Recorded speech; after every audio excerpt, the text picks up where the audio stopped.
Welcome back to Assam zoologist YouTube channel. तो आज मैं आप लोग के साथ इस वीडियो में डिस्कस करूंगा डिफॉरेस्टेशन। डिफॉरेस्टेशन क्या होता है, स्टेप बाय स्टेप हम इस वीडियो में डिस्कस करेंगे कि इम्पोर्टेंस ऑफ फॉरेस्ट क्या होता है, कॉज ऑफ डिफॉरेस्टेशन क्या होता है, इफेक्ट्स ऑफ डिफॉरेस्टेशन एंड हम किस तरह डिफॉरेस्टेशन को कंट्रोल करेंगे।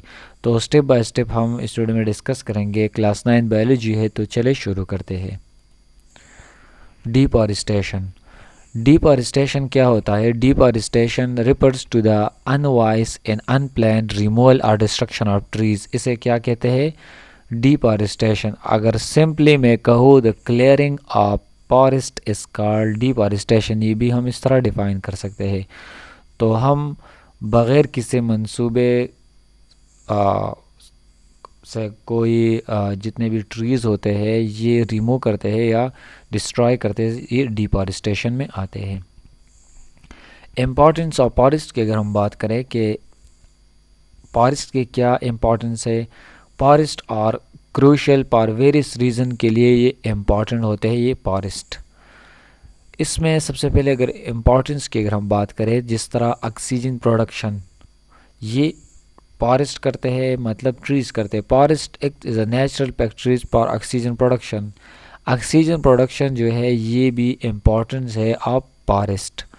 सेकंड वन इम्पोर्टेंस जो है एरोजन एंड फ्लड कंट्रोल, ये सॉइल को एरोजन से बचाता है एंड फ्लड भी ये कंट्रोल करता है ये forest. They prevent soil halogen, reduce the risk of floods भी रिड्यूस करते हैं जितने भी सैलाब आते हैं, एंड प्रोटेक्ट अगेंस्ट डिजर्टिफिकेशन, और ज़मीन को डेजर्ट बनाने से भी ये प्रोटेक्ट करता है। ये सब इम्पॉर्टेंस है of forest. Third number wild life habitat. Forest provide habitat for wild life, ये वाइल्ड लाइफ के लिए भी एक, जितने भी ऑर्गेनिज्म है ये इस फॉरेस्ट में रहते हैं तो ये भी इसके लिए एक जगह है, शेल्टर है इस ऑर्गेनिज्म के लिए फॉरेस्ट, तो ये भी इम्पोर्टेंस में आते हैं। फोर्थ नंबर की अगर हम बात करें resources supply, they offer timber fuel and recreational opportunities, ये प्रोवाइड करते हैं ये फॉरेस्ट। मुख्तलिफ़ किस्म के टिम्बर फ्यूल्स हो गया, ये सब हम इस्तेमाल करते हैं फॉर बर्निंग ये वुड, तो ये भी एक इम्पॉर्टेंस होता है। जितने भी रिसोर्सेज हम इस्तेमाल करते हैं ये फॉरेस्ट से लेते हैं, पर मुख्तलिफ पर्पस के लिए हम इस्तेमाल करते हैं। 5 नंबर कार्बन डाइऑक्साइड एब्जॉर्प्शन भी ये करते हैं ये forest. Trees act as a filter का काम करते हैं, एब्जॉर्बिंग कार्बन डाइऑक्साइड ये एब्जॉर्ब करते हैं, और ऑक्सीजन प्रोडक्शन करता है। नेक्स्ट है काजेज ऑफ डिफॉरेस्टेशन। डिफॉरेस्टेशन किस वजह से आते हैं? सबसे पहले इसमें आता है overpopulation. Rapid human population growth leads to increase demand for resources. Overpopulation की वजह से भी ये डिफॉरेस्टेशन होता है। नेक्स्ट नंबर इंडस्ट्रियलाइजेशन की वजह से भी ये डिफॉरेस्टेशन आते हैं। फॉरेस्ट और remove to make way for industries, मुख्तलिफ़ किस्म के जितने भी इंडस्ट्रीज़ होते हैं ये जब बनाते हैं तो ये फॉरेस्ट मोस्टली ये इन एरियाज़ पर ही इंडस्ट्रीज़ या फैक्ट्रीज़ बनाते हैं, जो मतलब साइड पर रीजन होते हैं मोस्टली फॉरेस्ट को रिमूव करते हैं और वहाँ पर भी इंडस्ट्रीज़ लगाते हैं। इंडस्ट्रियलाइजेशन की वजह से भी डिफॉरेस्टेशन काज होता है। थर्ड नंबर की अगर हम बात करें एग्रीकल्चर की, agriculture expansions, land is clear for agriculture के लिए भी के ज़रिए से भी ये डिफॉरेस्टेशन काज होता है। जितने भी फील्ड्स होते हैं ये फॉरेस्ट रिमूव करते हैं, उसमें काश्तकारी करते हैं जितने भी फार्मर्स है। 4 नंबर की अगर हम बात करें फ्यूल एंड टिम्बर नीड्स के लिए भी ये हम इस्तेमाल करते हैं ये फॉरेस्ट, तो ये भी एक काज है of deforestation. Trees are cut for fuel wood and timber के लिए ये हम इस्तेमाल करते हैं, तो इससे भी डिफॉरेस्टेशन होता है। 5th number illegal logging, timber mafias exploit forest for profit. ये जितने भी टिम्बर माफियाज होते हैं जो इस फॉरेस्ट के मतलब इसको इलीगली ये कट अप करते हैं और ये बेचते हैं। मतलब ये भी इस वजह से इलीगल भी लोग क्या करते हैं ये फॉरेस्ट को ये मुख्तलिफ पर्पस के लिए इस्तेमाल करते हैं। 6 number urbanization, city expansion requires more land. City भी एक्सपेंड होते हैं with the passage of time, इसलिए भी ये फॉरेस्ट को ये कट ऑफ करते हैं। अर्बनाइजेशन जो आबादी सेवा होता है, सिटीज़ एक्सपेंड होते हैं, तो ये इसकी वजह से भी डिफॉरेस्टेशन काज होता है। 7 number pasture development, forest are cleared for grazing pastures.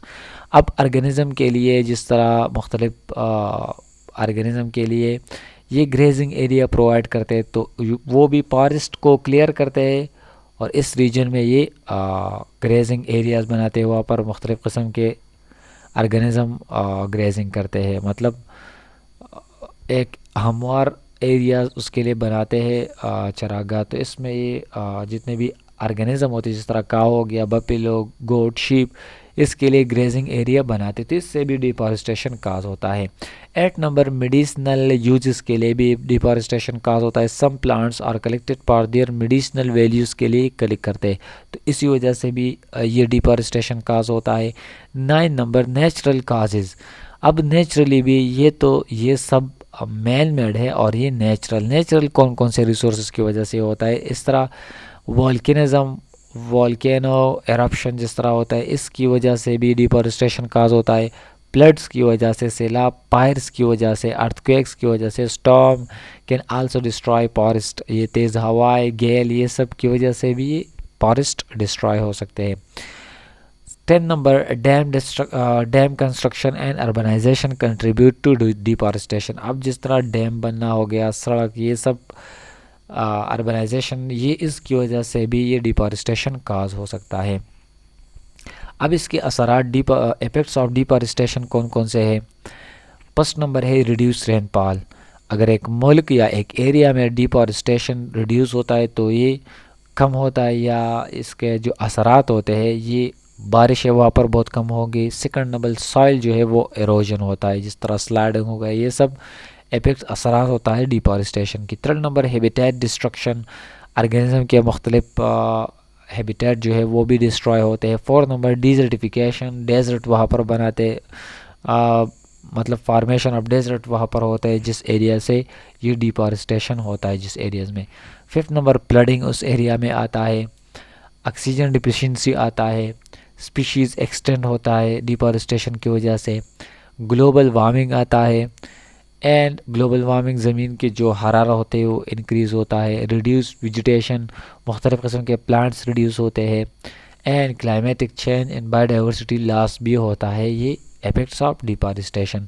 अब हम इसको किस तरह कंट्रोल करेंगे। कंट्रोल में एफॉरेस्टेशन हमें करना चाहिए। एफॉरेस्टेशन क्या होता है, क्रिएटिंग न्यू फॉरेस्ट लैंड। हमें न्यू जितने भी प्लांट्स है, फॉरेस्ट है, वो प्लांट करने होंगे, इस तरह ये डिफॉरेस्टेशन कंट्रोल होगा। सेकंड हमने क्या करना है, रिफॉरेस्टेशन। अब एफॉरेस्टेशन और रिफॉरेस्टेशन में क्या फ़र्क होता है। Afforestation new forest banana, and reforestation damage forest को ये रिपेयर करना, मतलब रिन्यू करना, ये एफॉरेस्टेशन में आता है। तो ये थी कुछ बेसिक टर्मिनोलॉजीज अबाउट डिफॉरेस्टेशन। उम्मीद करता हूँ कि आप इस वीडियो को लाइक करेंगे, दूसरों के साथ शेयर करेंगे और हमारे यूट्यूब चैनल को ज़रूर सब्सक्राइब करेंगे। Thank you so much for watching. Bye.